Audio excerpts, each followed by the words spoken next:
Hi guys, so ఈరోజు I'm here with అంటే నాకు ఒక 10 minutes సెటిల్ అవ్వడానికి వీళ్ళందరూ ఇంత మాట్లాడుతున్నా నాకు చాలా స్ట్రెస్, యాంగ్జైటీ, పానిక్ అటాక్ అన్నీ ఒకేసారి వస్తున్నాయి. ఎందుకంటే అంటే everybody is doing their own job, but I'm just looking at what is happening, okay ఏం చేస్తున్నాను ఇట్లా అని. But the ambience, the theatre and everything, ఇది సినిమా వాళ్ళకి ఎంతో ఇష్టమైన place. So I'm here with everyone's favourite and Ram గారు, Upendra sir, Maitri Movie Makers, Ravi Garu and Mahesh Garu. So I'm so happy to host you. It's my first time meeto aithe and me andartho and sir tho I've already done before videos. So I did you. So first time I'm very happy and to break the ice, first thing I just wanted to ask ante ఏం right now జీవితంలో ఏం జరుగుతుందో చెప్పండి first. ఇప్పుడు అసలు ఏం జరుగుతుంది, what's happening in life? Intro జరుగుతున్నది. ఇంట్రో జరుగుతుంది, పక్కన డైరెక్టర్ మైండ్ లో పోస్ట్ ప్రొడక్షన్ జరుగుతుంది, ప్రొడ్యూసర్ మైండ్ లో రిలీజ్ డిస్ట్రిబ్యూషన్ జరుగుతుంది. ఇంతే.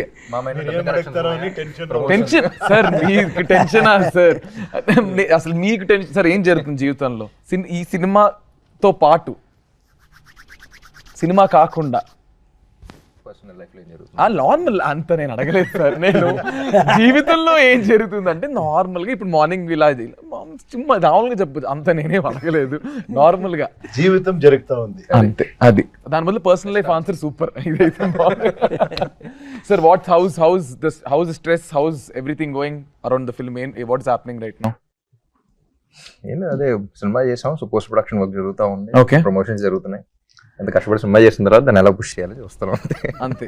That is what happening. Sir ఇప్పుడు సినిమా సెట్ లో టెల్ మీ వన్ థింగ్, ఇప్పుడు మీరు మిమ్మల్ని, ఇది మీకు ఈ question, what is that one thing cinema set లో ఫర్ హిమ్, ఫర్ వాట్ ఆయనకి వెంటనే సడన్ మన కోపం వచ్చే విషయం ఏంటి? కోపమా? రామ్ గారికి ఆయనకి బాగా ఇంటెన్స్గా పర్ఫామ్ చేస్తున్నప్పుడు మన లైట్ మ్యాన్స్ లేకపోతే ఎవరో ఒకడు ఆ స్విచ్ ఆన్ చేయరా, రే ఆ లైట్కి ప్యాన్ చేయరా అంటుంటారు. అప్పుడు ఆయన ఇరిటేట్ అవుతారు. జరుగుతున్నప్పుడు అందరూ అంటే లైక్ 200 people కాన్సన్ట్రేట్ చేసి ఒక్క షాట్ కోసం చేస్తూ ఉంటాం. అప్పుడు వాడు ఉంటాడు, ఆడ ప్రపంచంలో ఆడు ఉంటాడు, ఇంతమంది కష్టపడుతున్నారు, చేస్తున్నారు, డబ్బులు అవుతాయి, ఏ టైం ఏమి ఉండదు, ఆడు పనిలో ఉంటాడు. అప్పుడు కొంచెం అప్పుడు వస్తుంది, అప్పుడు వస్తుంది అంతే, ఇంకెప్పుడు రాదు. సార్ హానెస్ట్గా అంటే మేము 9 వరకు కొంచెం ఎక్స్టెండ్ చేస్తా. అంటే యూజువల్లీ 9 వరకు ప్యాకప్ టైం అనుకుంటే నేను 10 వరకు ఉంది కదా టైం,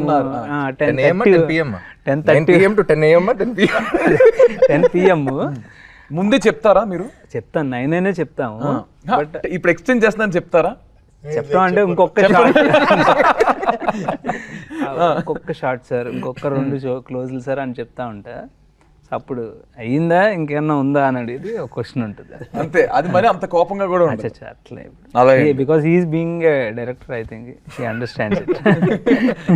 సార్ ఇప్పుడు మీరు హౌ అంటే యూ కీప్ సెట్ కి వెళ్ళడం, యూ కీప్ విజిటింగ్, సో మీకు ఎలా అనిపించింది this entire process of doing this film? ఇది అందరూ ఇష్టపడి చాలా ప్రేమతో చేసిన సినిమా అండి. It is a very very beautiful moment. ఏది ఈ సినిమా గురించి ఏమైనా మాట్లాడినా, ఈ సినిమా గురించి సెట్కి వెళ్ళినా, ఈ సినిమా గురించి ఏం చేసినా సరే అదొక బ్యూటిఫుల్ మూమెంటే. ఎందుకంటే మీరు ఇప్పుడు దాకా చూసిన రెగ్యులర్ సినిమాలు వేరు, ఈ సినిమా డెఫినెట్గా వేరు. ఇప్పుడు అందరూ చిన్న మార్పు కావాలి, ఇంకేదో సినిమాలు ఏదో కావాలంటున్నారు, అది ఈ సినిమా.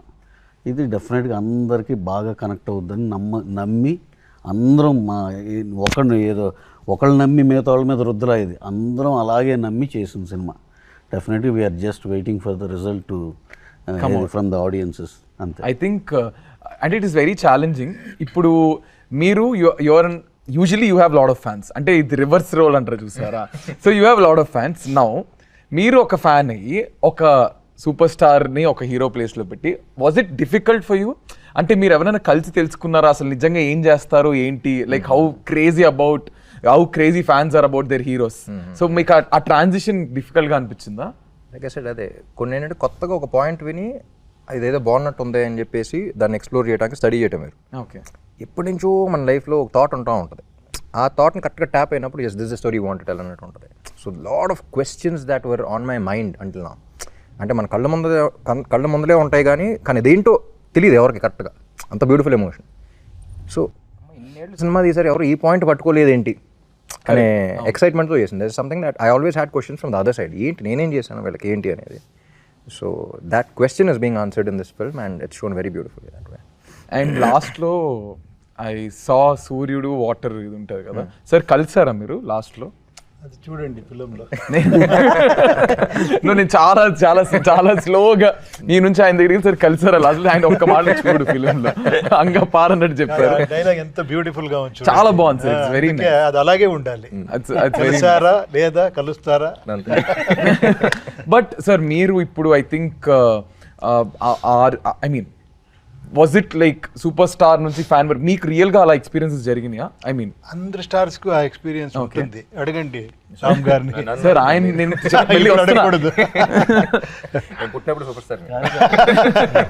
ఒకసారి సార్ని ఉపేంద్ర సార్ని కలవటానికి వెళ్ళినప్పుడు ఈ కథ వినగానే ఆయన భలే ఎగ్జైట్ అయ్యి ఒక ఎగ్జాంపుల్ చెప్తాను వినండి అని చెప్పి ఒక ఎగ్జాంపుల్ చెప్పారు.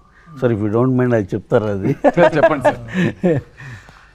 అది చాలా ఉంటుంది, కోసుకునేది, టాటూ వేసుకునేది, ఇదన్నీ ఇది. ఒక్క ఫ్యాను ఉపేంద్ర ఫిలింని, ఇద్దరు ముగ్గురు వెళ్తూ ఉంటారంట. ఒకరికి ఇంట్రెస్ట్ లేదు, వద్దరా అంటే ఇంకొకరు చూడాలి నీ ఫిలింని తీసుకుని వెళ్ళాడు. ఫిలిం చూసిన తర్వాత వాళ్ళిద్దరికి అర్థం అవ్వలేదంట, ఈతనికి అర్థమైంది. తర్వాత నేను ఇంకొకసారి వెళ్తామంటే నాకు చాలు ఒకసారి అర్థమైంది అని వెళ్ళిపోయాడంట. తర్వాత అతను నన్ను కలిసింది ఆఫ్టర్ 10 years. ఫిలిం చూసి తర్వాత 10 years తర్వాత ఒక బిగ్ పబ్లికేషన్ ఓపెన్ చేసి నా మీద బుక్ రాసి ఆ బుక్ తీసుకొని ఇచ్చి ఇది స్టోరీ చెప్పాడు. అబ్బా సార్ నేను ఎప్పుడో ఎన్నిసారి మీట్ చేశానో నేను ఇది చెప్పలేదు. ఈ ఫిలిం బుక్ని ఉప్పిగింత రుచి ఇలా అని ఒక ఫిలిం బుక్ రాసుకొని వచ్చి, లేదు కన్నడలో వచ్చి ఇచ్చి, సార్ నా దగ్గర ఇప్పుడు 250 people వర్క్ చేస్తున్నారు, ఇప్పుడు ఒక పెద్ద ఇది చేస్తున్నాను, ఇది నేను గొప్పగా చెప్పాలా అని వచ్చి ఇచ్చి, అది నాకు రియల్గా ఒక ఫిలిం చేస్తేనే కూడా అలాంటి ఒక సాటిస్ఫాక్షన్ ఉంటుంది కదా, అది చాలా ఇది అనిపించింది. I think it will take an I mean ఒక మనిషికి ఇట్స్ లైక్ సెకండ్ లైఫ్ అన్నట్టు కదా. ఒక film influenced him so much that I think because of you someone is now again back to their life and it's great. Sir మీకు what is your biggest fan moment? Biggest అని చెప్పలేము, like no fan moment is big or small. చెప్తారా? నేను Instagram లో tags పెట్టి చెప్పాలా? మీ tag తీసి అన్ని అసలు ఆ ట్యాగ్స్ కొడితే అసలు ఏం చెప్పక్కర్లే, కానీ కొన్ని మనం చెప్పలేము కూడా బయటికి, కొన్ని ఇందులో టెలికాస్ట్ బీప్లు వేసుకోవాలి. సో మీరు చెప్పండి. ఒకటే కాదు, every moment is very special and I always get little emotional when it comes to fans, because అసలు ఏం సంబంధం లేదు కదా అది, but what is this relation అనేది it's always on my mind. So it could be the smallest of thing. Like చాలా చిన్న example, ఒకసారి కాఫీ షాప్కి వెళ్తున్నాను నేను, ఫ్రెండ్ ముందు కూర్చున్నా, ఫ్రెండ్ వెనకాల కూర్చున్నాడు. క్రాస్ రోడ్స్ దగ్గర ఉన్నప్పుడు మై కార్ స్టాప్, నేను ఎదురుగా ఎవరో కాలేజ్ అమ్మాయి అనుకుంటా, బ్యాగ్ వేసుకుని అక్కడ ఉంది అంతే, డల్గా ఉంది, తెలుస్తుంది very obviously she's very dull. అలా వెళ్తున్నాం మధ్యాహ్నం, అలా వెళ్తున్నప్పుడు సన్లైట్ పడింది, like you could see the people in the car. అలా నేను కళ్ళజోడు పెట్టుకుని ఉన్నా, అలా చూస్తూ ఫేస్ ఒకసారి వెలిగిపోయింది. నేను చూసాను, ఫ్రెండ్ చూసాడు అంకల, మచ్చా ఫేస్ పాతే ఎప్పుడు చేంజ్ వచ్చింది అన్నాడు. ఏం చేయలే, but what is that impact that create అంటే ఒక 30 seconds చూస్తున్నాం, ఒక అమ్మాయి డల్గా అలా నుంచో ఉంది, అలా చూస్తూ ఉంది. What is that impact that we create in their life? అసలు ఏం చేయకుండా చూడడం కూడా చూడాలి, but what is that? That is something that is beyond comprehension for lot of people. అది చెప్పలేం, అందుకని అన్టోల్డ్ ఎమోషన్ అని చెప్పాం. This could be a very small thing, but it's a very big thing for me. You know what I mean? Correct. So ఇంకా ఐ చేశారా అన్నీ ఉంటాయి, but that relation, that connection is something that is very pure. I mean it's I'm a huge fan too, like because I see నేను YouTube digital ఇవన్నీ చేసినప్పుడు మీ films అన్నీ చూసి, so today I feel like like you did something in your life, you are sitting in front of them, you are hosting them. I can completely understand where you are coming from. And మీకు I mean who are you fan of? మీ నలుగురు మీకు ఎవరైనా I mean మీ ఇప్పుడు you also as a person you would have liked someone. మీరు మహేష్ గారు మీకు ఎవరో ఒకరు నచ్చుంటారు, అలాంటివన్నీ నేను ఇంట్లో లేపేస్తా. మీరు సినిమాలో కాకుండా జనరల్ గా ఇలాగో అలాగో. సార్ మీరు ఎవరికి ఫ్యాన్? మీరు ఎవరు అంటే మీకు ఎవరైనా ఇష్టమా? డెఫినెట్గా రాజ్ కుమార్ సార్ నుంచి అన్నావరు అని చెప్తాం మనము, అక్కడి నుంచి రజనీ సార్ అంటే నాకు చాలా ఇది ఒక డివోటీ లాగా నేను. రజనీకాంత్ సార్. అవునవునవును. So you are huge fan of Rajini sir, Raj Kumar sir, NTR sir, చాలా మంది. నేను ఫిలిం చూస్తేనే ఫ్యాన్ అయిపోతాను. అదేమంటే ఒక ఫిలిం చూసి ఫిలిం ఏమైనా నచ్చేస్తే బయటకు వచ్చే టైంలో మనం హీరోస్, మనం స్టార్. ఆ ఒక 10 minutes మనం ఎలా ఉంటుంది అంటే వచ్చి ఆటో గిటోని తీసి పారేస్తాం, అలాగే ఆ మూడ్లో ఉంటాం మనం. ఆ ఇన్స్పైర్ చేసింది కదా, అది మ్యాజిక్ ఆఫ్ సినిమా. అది రియల్గా